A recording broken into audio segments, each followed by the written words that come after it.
Hello and welcome to The Actor and the Engineer. My name is Paul James. I am the actor. My name is Josh Knapp. I'm the broadcast engineer. Oof. Here we go, Josh. Excuse me. Got a frog in your throat? Yes, I'm better now, though. All right, so we're going to talk about El Camino. It is technically called El Camino, a Breaking Bad movie. So is it just me, or has there been kind of like a spate of movies based on TV shows? Like Downton Abbey just came out in the theaters. El Camino, I think Alamo is playing it, but on like one screen every once in a while. And I'm sure it's in other theaters, but it's mainly on Netflix. You can watch it on Netflix right now. So is there a precedent for that? No, I think that TV has gotten better over the last 25 years. And now that it's so high quality, once it's over and done with, when things were over and done with 20 years ago, people were satisfied by it. But since it's such high quality, people can't get enough. So I think as long as you have a good idea and as long as it's not just, what do you always say, a cash grab, as long as it's done for the right reasons, you have a story to tell, I'm fine with it. Because there's the Sopranos movie prequel coming out too. So oh yeah, with his son playing. Yeah. Is it his son playing him? Yes. Okay, cool. See, that's the most intriguing thing about it for me. That's the reason to do it. Because I don't know what James Gandolfini's son's name is, but can he act like his father? I mean, he might be. It might be a genetic thing. And if he can, more power to him. I hope it's not one of those things where it's a gimmick and he looks like him as a youngster, so they cast him. I hope he has the ability to get through it. And if he does, I saw the Downton Abbey movie. I'm a Downton Abbey fan. My father's a Downton Abbey fan. So we went and saw it. Unfortunately for me, it doesn't fulfill any of those requirements that I just said. It does. I didn't see the reason. And I think I'm in this like trend right now of trying to figure out what the necessity of a film is. And maybe that's because we see a lot of movies and a lot of TV and a lot of plays and a lot of stuff. And so there's got to be a reason to sit for 2 hours. And unfortunately, last week, Joker didn't do it for me. So as long as there's a reason to put it up on screen, I'm all about it. So what about this movie? Did it do it for you? Yes, it did. Oh, cool. Yes, it did. Yeah, it did. I thought I resisted this movie for a while. It's been out for a couple weeks now. And I kept thinking to myself, I just can't go into a world just because they want to recreate the world that they created for 9 years. I just can't do it. Or 8 years, however long it was. I don't want to be disappointed. I don't want to flashbacks and prequels and fictional stories based on this, fictional stories or more stories based on this world just because it's Breaking Bad. So I think they did a smart thing. Vince Gilligan, as a matter of fact, did a smart thing. He just picked it up from where it left off, and it's literally a 2-hour television episode, high quality television episode. At the time when I was venturing in and actually us deciding to do it as the podcast is the real reason why I finally sat down and watched it. I might have put it off for a while if it wasn't for the podcast. So I'm grateful that you were like, yeah, let's just do that. Because we had some ideas from last week, what we were going to do, and things just kind of didn't work out. So we decided to go with this. And so I'm glad. And I think that instead of it being this big epic thing, it literally was just this story of what happens to this one character after what happened to him in the 7-8 years that the show was on. And I thought it was smart. I thought it was really clever how simple it was. It's very, very simple. It ticks all the right boxes. It's extremely well acted, but you couldn't really expect anything but, because that show was extremely well acted. So yeah, after I saw it, I was like, okay, I'm good. I don't want to watch a movie about an episodic television show that's going to leave a bad taste in my mouth about being a fan of the show. Because sometimes when the quality is not high enough to do a movie, it reminds you of what wasn't good about the television show. It brings out the bad qualities of what was in the television show. And I can't think of any bad qualities of Breaking Bad. It is by far one of the best TV shows of all time. Yeah. It's just etched into my soul how great it is. So I didn't want that to happen, and it didn't. This is 2 hours of a story that I think, I'm not sure I would say needed to be told, but I'm glad he told it, and I'm glad I watched it and I feel satisfied with how this plays out. Yeah, I am.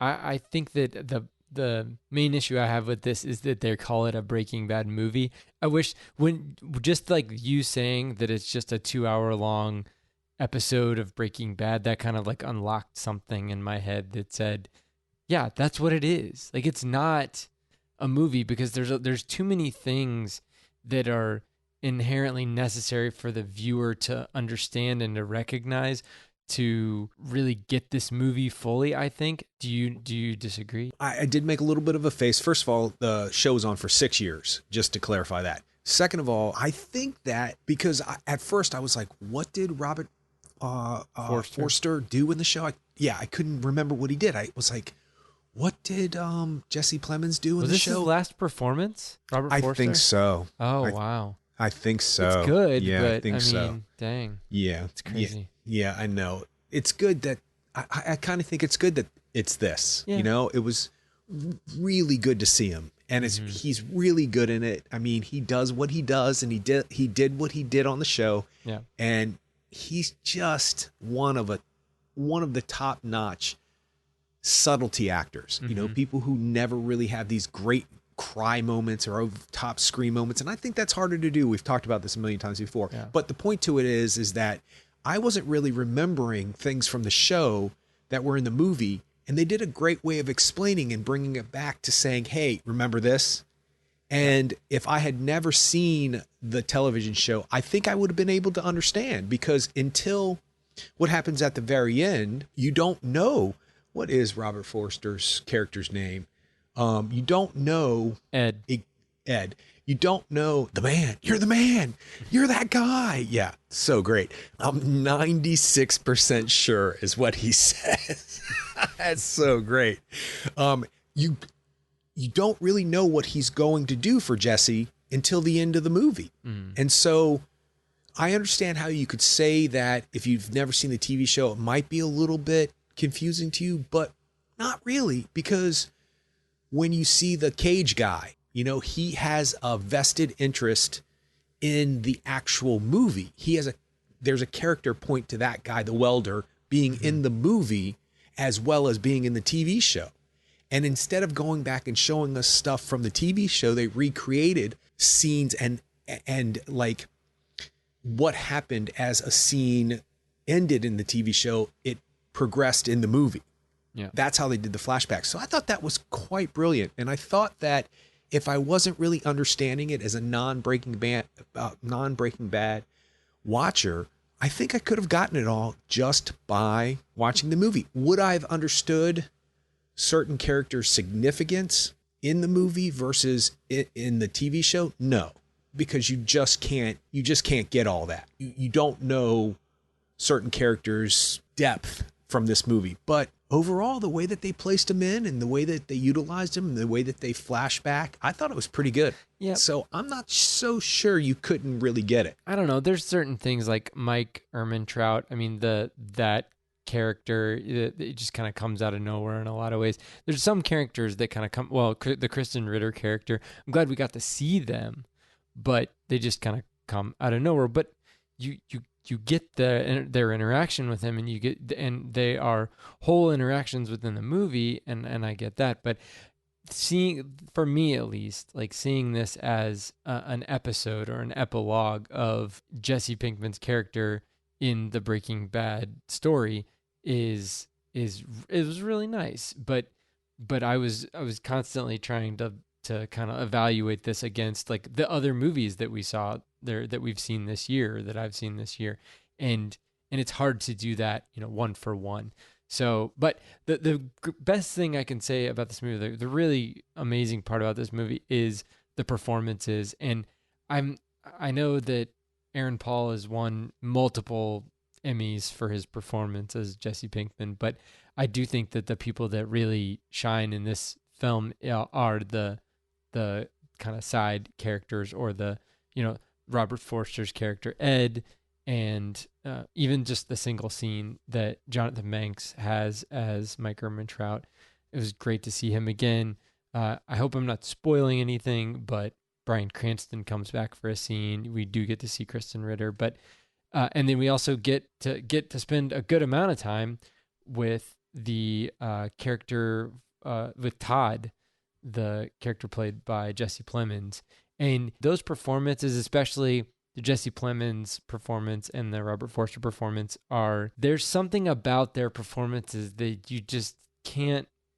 It's there are other things, and especially Jesse Plemons, we've seen him in multiple roles, and he's so different than any. I mean, just think of him in Fargo. Think of him. Actually, him in Game Night is very kind of similar to this kind of like disconnected entity that is not easily put into a box, and it's haunting. I mean, in this movie and just his character in general, Todd is a haunting character, and he plays it amazingly. And then the Robert Forster character, I think Robert Forster himself as an actor falls into that kind of category. We've tried to, what is it? We said they're actors with it, and we bring up a few examples. I always kind of go back to whether it's Kevin Costner or these naturalistic actors that fall into a role, and they just feel like they are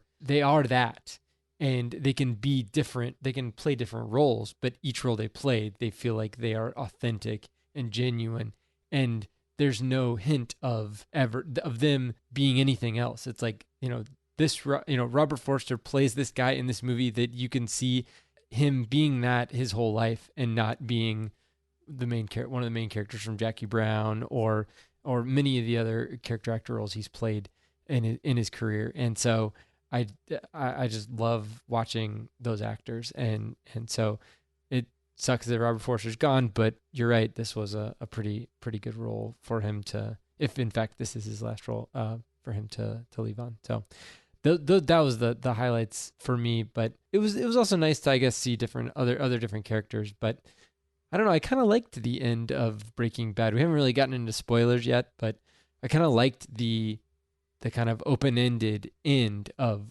Breaking Bad. You could kind of tell, I think, you could extract what might happen to Jesse Pinkman. And this movie, I think, delivers on what, if we were to take odds on what would happen to him as a character, this would probably be have one of the highest percentage of being the outcome. So I guess in that way, it feels fulfilling, but I don't know if we necessarily needed to see it, but it was fun seeing all these different characters again. Well, this is how I think about it, because I think you make a point about Jonathan Banks' character in the beginning of the film. If you have not seen Breaking Bad, you do not understand the significance of this character. But you do understand, this is why I think it's well written, I think it's well executed, because I don't think that Vince Gilligan I don't know how much of a thought he had about worrying about whether or not a person who has never seen Breaking Bad can watch this film. I don't think he has an obligation to worry about that. But at the same time, he's such a great writer that he wrote a scene about somebody who's significant in this person's life, who was an elder mentor, who was saying something above and beyond what the two characters had gone through in 6 years of being on Breaking Bad. So as an outside audience member, you might not understand the significance of Mike, the character, and it might not be a reminiscent and a feeling of, wow, it's good to see him. But it definitely, the scene reads the way that it should read, regardless of the past history of the characters. That you understand that this older guy, who's not on the up and up, and you can kind of tell there's subtexture there, is trying to tell this younger guy, hey, go to Alaska. Get the hell out of the States, get off of this part of the United States. Go to a remote part of this country. Live your life. Go out there and explore something more beautiful than what you're looking at right now. So you don't need to know the backstory of that character in order to know the significance of him in this movie. Same with Ed. You don't need to know a backstory. I don't know how much you need to know about Walter White in order to understand that scene, because it's pretty much self-explanatory there. I mean, he's sick, he coughs. You know that it's something larger than just a cough. You can see it on his face. You know that they just cooked all this meth. You know that they've done this in the past. You know that this is, oh, and what's so great about that scene is how Aaron Paul plays that scene. It's like Jesse of 6 years ago. Yeah. You know, it's like young. Yeah, I graduated. You were on the stage, you dick.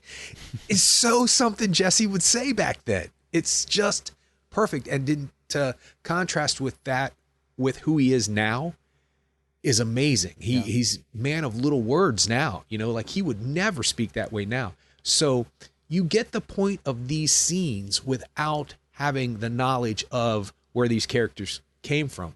So I think it was well executed in that measure. You know, when you see Kristen Ritter, when you see her, if you don't know the past history, then you're missing out something. But at the same time, the scene is still complete for what it is. You know she's a significant other. You know, because she says something that contradicts what he says. And you know that she's smarter than probably this guy that she's hanging out with. Everything that she gave us in the show, and it's almost like it's a progression of who she would have become if her character had had a different path on the show. So for those things alone, I think it's a standalone movie. It would be interesting to have somebody who've never seen the show watch it and see what they thought. But that said, I think it's extremely well directed. I think it reminds you of the show with, you know, that fast paced kind of speeding through the city, and you see all the lights coming on and then going off and all that other time lapse thing that he does and those over the head shots that he does.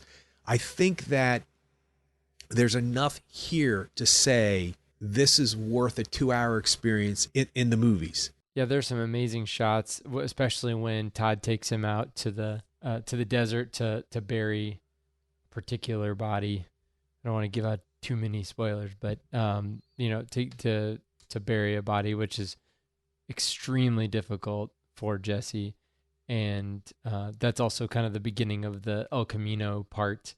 And we see him steal the El Camino at the end of Breaking Bad, but of the Breaking Bad series. That's a very vague spoiler, but we see him, and that's why this movie is called El Camino, because it starts chronologically. It starts immediately after the last scene of the Breaking Bad series, and he's in an El Camino. But we get to see kind of a little bit of a history behind the El Camino, Todd's El Camino.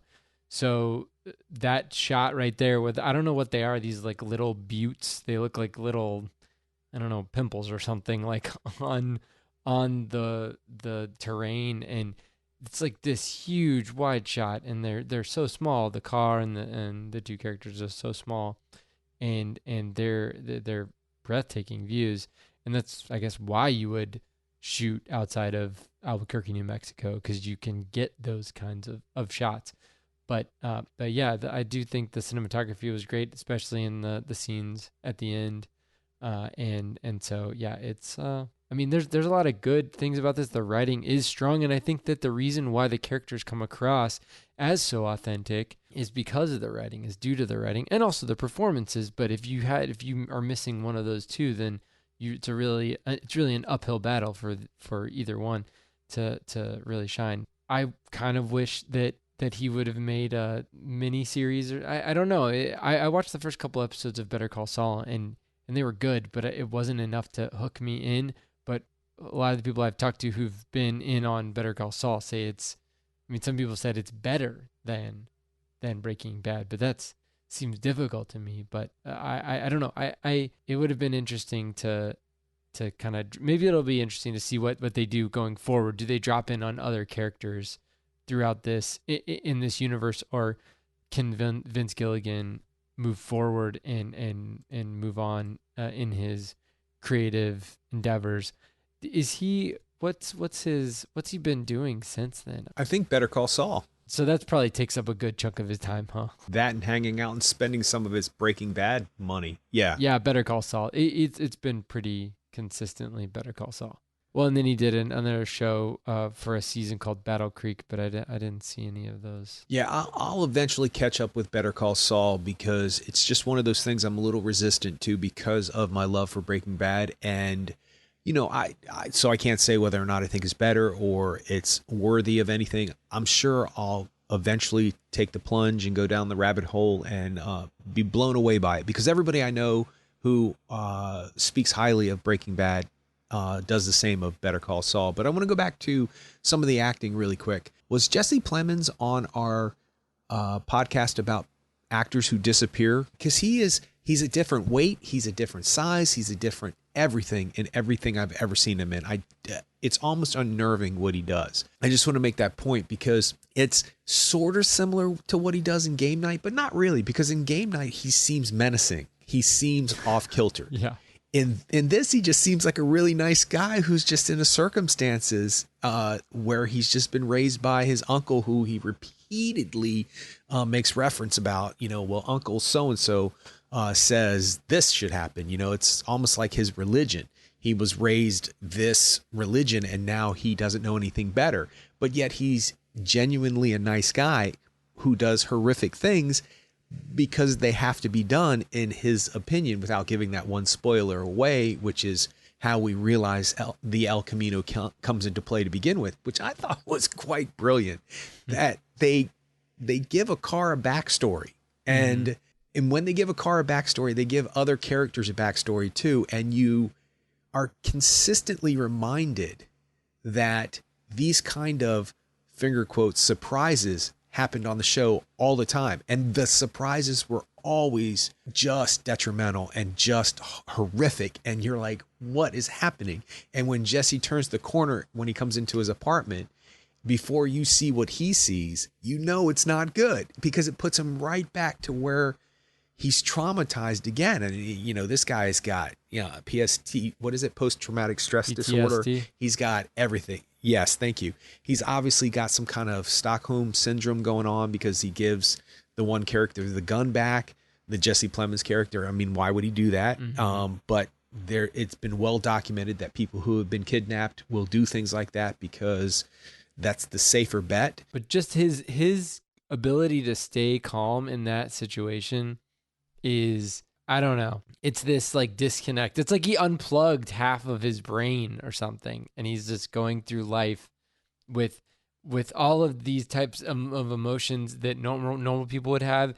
He's disconnected from all of them, and it's menacing. It's really scary. And I think he says, give that to me, like 4 times.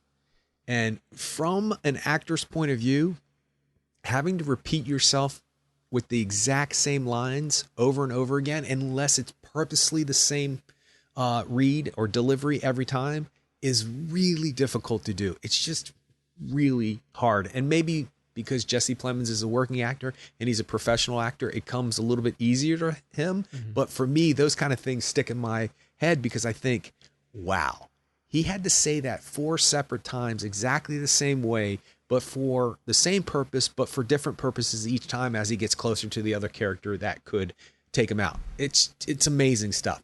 The other thing I want to touch base about is that I think that Vince Gilligan is the master of suspense, the master of not really jump scares, but just this ratcheting up of suspense. And it becomes this moment where your heart is beating so fast because you're watching something that's getting ready to get completely out of control. And he does it over and over and over. Instead of like interpersonal conflicts, like somebody finding out somebody's sleeping with their wife, or, their best friend has stolen money, not those emotional conflicts that people have, or interpersonal conflicts that people have that usually drive narratives. He doesn't use those. He does, but not really. He uses these just in the nick of time, is what I was thinking of. When those 2 guys show up and Jesse is going through Todd's apartment, which is a really cool apartment, by the way, and a big apartment too. Yeah. That overhead shot of it is amazing. But when those 2 guys show up and Jesse has to like flounder through the apartment to get away from him, go underneath the couch, go around the side of the thing, every single time there's just like that moment where he's going to get caught and he doesn't.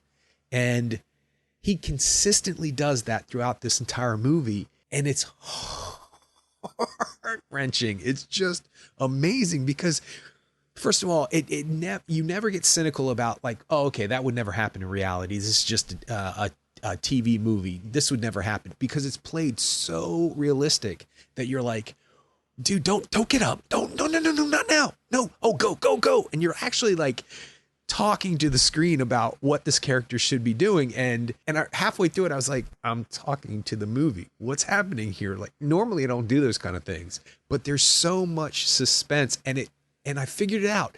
I figured out why I think Vince Gilligan, and I have no way of knowing this, but I'm going to say it's conjecture, why he wanted to do this movie. First of all, most people wanted to see what happened to Jesse's character after Breaking Bad. They were a little disappointed. I was fine with it because the movie or the TV show was not Jesse's TV show. Yeah. You know, he became a prominent part of it, and you couldn't do that show without him, even though I believe he was supposed to be just a guest star. No, he was supposed to be killed off in the first 4 episodes, I think, something like that. Right, that's crazy. And because of the electricity that he created, they kept him. But the reason why Vince Gilligan would have done something like this, because Jesse spent the whole entire 6 years in those situations of just reaching around the corner at the right time and just walking out the door at the right time. So it was an easy fit to go ahead and write this character into this, what happens after Breaking Bad, because it would continue until finally he's put everything into place that he's supposed to put into place. Because he doesn't have a final conversation with his parents in the show. He doesn't have a final conversation with any of these people. You don't reflect on how these things happened in the show for him. They just happened to him. So adding that suspense and adding that character back in and putting him through all of that stuff totally makes sense why it probably sat in his head, Vince Gilligan's head, for a long time of, I believe it. I don't know. I'd like to find out. I'm probably going to do some investigation afterwards, but I'm wondering how easy it was for him to write this script, because it seems like it just flowed correctly. And it's because he had this great character in these intensely suspenseful situations, but it's about the development of a character through a narrative and not the opposite way around. So for me, I think I really like this movie. Yeah, that's great. So did you notice any difference between the movie itself and the episodes of Breaking Bad? I'm just thinking because a television show has a kind of like a stable of writers, has a writer's room, and usually they'll do things like break a story and they'll figure out over the whole season, here's what has to happen. And then, you guys go write this and you go write this episode, and then everybody kind of reconvenes. But they're all kind of working together, and they also punch up each other's scripts. But usually with movies, it's kind of like a one-person thing or couple-person thing. Did you notice any kind of? And I know that Vince Gilligan wrote season premieres and season finales of multiple seasons of Breaking Bad, and he also wrote the pilot too. But did you notice any difference between the writing in this movie and the writing of Breaking Bad episodes in general? No, but I think that I would like to challenge myself. I've not rewatched Breaking Bad since it's been over. Did you watch the recap? Before the movie? Yeah. Or just, no. There was like a 3-minute recap? No. And I'm kind of glad I didn't because, well, I almost stopped the movie about 10 minutes into it and I thought, should I watch the last 2 episodes of Breaking Bad so I can catch up? But then I thought this should be able to be self-explained. And for me, it was. It made me go, oh, yeah, okay, I remember that now. Oh, yeah, that guy's I hate that guy. I think I was watching it almost as if I had never seen the TV show. That's what it felt like. So, but the answer to your question is that I would like to go back and watch Breaking Bad to see if I can figure out which episodes Vince Gilligan wrote, because this definitely there's a few episodes that have scarred me for life. And I don't necessarily mean that in a bad way. They are imprinted on my soul. There's the Lily of the Fields one with the plant that I will never forget how I felt after watching that episode. I don't know if Vince Gilligan wrote that one. I don't know if he directed that one. I have no idea. I think it was the season finale, so probably, yeah. Oh my God, dude. Oh my God, that episode just haunts me to this day because I was just blown away by how forcefully subtle it was. Like that camera shot of that. Do you remember how it Oh ended? yeah. Oh yeah. With the, And yeah. at the end, See? and it kind of like trucks in, Yeah. and Yeah. and you realize Yeah. what it is. Yeah. And I was watching them on DVDs, getting them in the mail. I know I'm old school. I like them. It forces me to watch the episodes and then put it back in and then give me a little bit of rest so I don't like continuously binge on it, because sometimes it gets confusing when you binge on something. And I was getting up to turn the DVD off and put it back into the sleeve because I'm putting it back in the mail immediately because I'm getting my money's worth. And yeah, they don't like me because I don't forget. I put it in the mail that night or that next day. Anyway, so as the camera shot's going along the pool, I was like, wait a second, this is a long end of episode shot. What's happening here? No, this is significant. And I sat down, I got really close to the TV because I wanted to make sure I popped the DVD out immediately after it was over. And as it was getting closer and closer, I was like, what's happening here? And then it got closer and closer. And then you see the tag on the plant and you're like, oh my God, I was dumbfounded. I swear it seemed like it was forever. It probably was a couple minutes before I came back to reality. Because I was like, that is simultaneously exhilarating and disgusting and thrilling and appalling and just every emotion I was going through. I was stunned by that. I literally think I was sitting there with my mouth gaping open.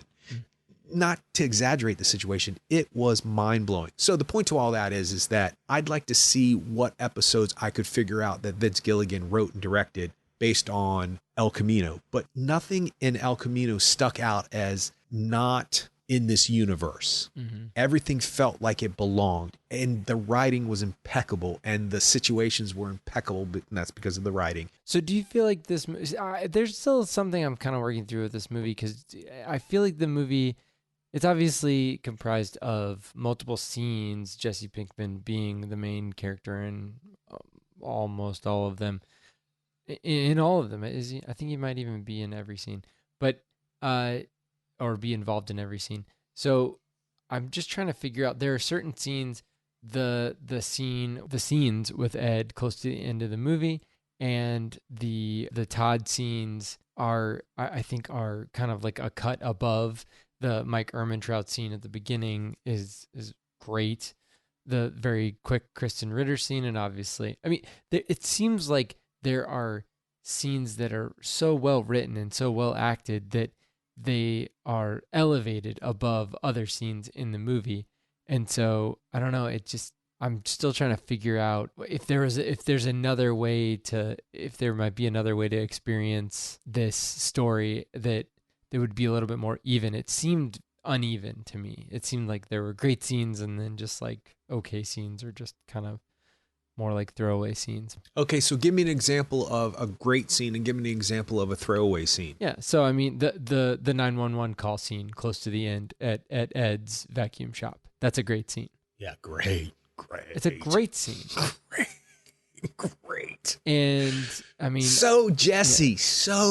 Yes. To think he knows exactly, and you're convinced that he's right. Because he's right. You're right. They would call back. You're right. And I have been on 911 calls very recently where they say, don't hang up. If you hang up, we will call you back, but don't hang up. So he is right. And then Robert Forster's delivery. Well, that was quick. He doesn't even like say like, what are you talking about? I don't know. I mean, of course I called him. He doesn't even, he just like lets it play out. It's just like stone faced. Like it's just, brilliant. It's just happening. So it's so well done on both sides of that scene. And then, so an example of just an okay scene would be just, I guess a protracted scene would be him showing up at the welding place and then all the prostitutes showing up, and then that takes a while to happen. And then it leads into a really tense, well done scene between everyone, the showdown scene, but it's so protracted. It's so stretched out. It's like, it makes me think that he had this whole scene written and then he's like, you know what? This movie's only 72 minutes long. I got to make a longer movie. I can stretch this scene another 5 or 6 minutes, and I can stretch another scene another 2 minutes or 4 minutes. And it just seemed unnecessary. I don't know. It just seemed like there were portions of that scene that were stretching. But then when he was in the showdown with all those guys in that room, I would rather have 6 more minutes of that than just, okay, we got the SUV coming in with the pimp and the prostitutes coming out, and okay, I don't know, it was boring. It didn't inform the main character, and it didn't inform the situation, other than to say, like, these guys are dirtbags. So that's the only, Right. I mean, that's yeah. Yeah. But you could do that with, like, them shooting heroin, or them whatever. You could do that with them doing meth, or them talking bad about people. I don't know. There's more efficient ways of identifying them as sleazebags, and I don't know. It seemed like it was a stretch, and when you even juxtapose that within that same scene of, like, the tension at the end of that scene, or at the end of that setting, it's so well done. But then the beginning, it just seems like we're just dragging the audience along until we get to the good stuff. Yeah, I agree with you. I would have never thought it that way, but I did feel that. And I think what it is for me, that I don't think necessarily that it, would you say projected? Protracted. Yeah. Protracted. Yeah. I got neither of those right. But anyway, it's not that he lengthened the scene. It's just that we've seen it before. We've seen this before. We've seen the prostitutes pulling up and being all friendly and, hey, baby, and all that stuff. We've seen it. And then after they come out, I'm never coming to this place again. I mean, we've seen it. So you're right. That could have been quicker. But at the same time, maybe the idea behind it was to, first of all, slow it down just a little bit, because things are going pretty fast at that point in the film. But also to show how long a person has to play out what they've started. He has to wait for this situation to occur in order for him to go in and get his money. So he has to wait for the prostitutes to do their job, or jobs. And he has to, like, sit there outside, and the perseverance and the strength that it would take to have to deal with that. Now, granted, from this character, it's probably not as hard as half of the things that he's been through in his life at this point, but it still shows that he has no choice. He has to do it this way because this is the only way he can get this money. So maybe the idea was to slow it down to show the audience members that you just can't walk in and solve your problem in this movie in 5 seconds. Yes, great idea, because the audience knows exactly why he's going back there as soon as he goes back there. You know it. But if he had gone back there and then that tension had happened as quickly as him just walking in, I don't know if you would have gotten as much, if you would have turned up the level of tension by that point. Because he is waiting for a significant amount of time, the tension builds on its own. And then once it becomes the way that it becomes, it might not have been as crazy great if it had just happened, if that makes any sense. I'm not saying that you're not right, because I do see that. I do see what you're saying. It does seem a little generic. Yeah. It does seem a little ordinary. And it sticks out in a movie that has some really great dialogue scenes. Yeah, it didn't bother me, but I get what you're saying. Yeah. Totally get what you're saying. I did not want to watch this movie because I did not want it to be a disappointing event that would shadow my feelings for this show. And for all of its worth, it rises above it way higher than I would have ever expected it to. I definitely think it's going to be interesting to watch the show again, Breaking Bad again, and then to watch this right afterwards. It's going to be fascinating because I'm sure there's things that I'm not seeing because I haven't seen the episodes in a couple of years now. So I'm just happy, and I shut off the movie and I said, okay, I'm satisfied, because I didn't want it to be another, just because people want a movie and just because people love the world that this creator created doesn't mean that we have to sit through a 2-hour movie because you want to see these characters again. And at first I was not sure if Bryan Cranston was going to show up because I hadn't read anything about it. And unfortunately, you can very much figure that out very quickly on IMDb because all you have to do is scroll down. And I didn't know if I saw Bryan Cranston at the premiere and I saw Kristen Ritter at the premiere, but that doesn't necessarily mean that they were going to be in it. They're just there to support, this masterful director and screenwriter who they worked with for all of these years, Vince Gilligan. So I didn't know. And then after he shows up, when he knocks on the door and he walks out, Walter White walks out, I swear to God, I went, there he is. Yep, there he is. And I was actually excited to see him. And he's a horrible character. I mean, he's a horrible human being, develops into a horrible human being. But the way that scene is handled, both of those two scenes, the last scene with Kristen Ritter and the scene with Bryan Cranston, are handled in such a way that I've already made this point that they add to the narrative of this story. They fill in the blanks of a few things that you didn't even know you were posing the question of. So overall, for me, I'm glad I experienced this movie, and I'm glad that they made it. Yeah. Me too. Just maybe a little bit, one notch down. So, all right. Well, you are Josh. That's right. All right. You can check us out on the web at actorandengineer.com. You can go to facebook.com/actorandengineer, and you can tweet us at actorengineer. And we'll see you next time.